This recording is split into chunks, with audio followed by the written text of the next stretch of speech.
আফ্রিকার জঙ্গলের কাছে ভিন্ন ইতিহাস, জঙ্গলের কাছেই মুসলমানদেরকে থাকতে দেওয়া হয়েছিল।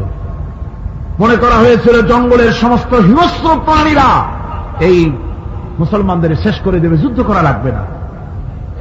হযরতে সাদ সে অবস্থা বুঝতে পারলেন, তিনি একটা মঞ্চ তৈরি করলেন। সেই মঞ্চের উপরে দাঁড়ায় জঙ্গলের প্রাণীদের দিকে লক্ষ্য করে তিনি নোটিশ জারি করে দিলেন, বললেন, ইয়া আইয়াতুহাল হাশারাতু ওয়াস-সিবাউ নাহনু আসহাবু রাসূলুল্লাহ সাল্লাল্লাহু আলাইহি ওয়াসাল্লাম। হে জঙ্গলের হিংস্র প্রাণীরা, আমরা আল্লাহ রাসূলের সাহাবী, ফাইন্না নাজিলুনা ফামান ওয়াজাদনা বাদাহু কাতালনাহু।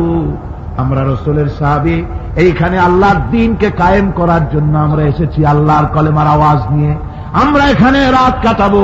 সুতরাং এই জঙ্গলের ভিতরে হিংস্র প্রাণী যত আছো সব আমাদের এই জায়গা ছেড়ে অন্যত্র চলে যাও। আফ্রিকার জঙ্গলি মানুষেরা চিন্তা করলো, মানুষের কথা কি জঙ্গলি প্রাণীতে শোনে নাকি, পাগলে কয় কি? তারা তাকায় তাকায় দেখল হযরতে সাদের এই ঘোষণার পরে বাঘের কাতারে বাঘ, সিংহের কাতারে সিংহ, সাপের কাতারে সাপ, যার যার ডিম আর বাচ্চাগুলি মুখে কামড়ায়া সাহাবীদের এলাকা ছেড়ে দিয়ে তারা অন্যত্র চলে গেল। আমার মুসলমান ভাইরা, এই ছিল মুসলমানদের ইতিহাস।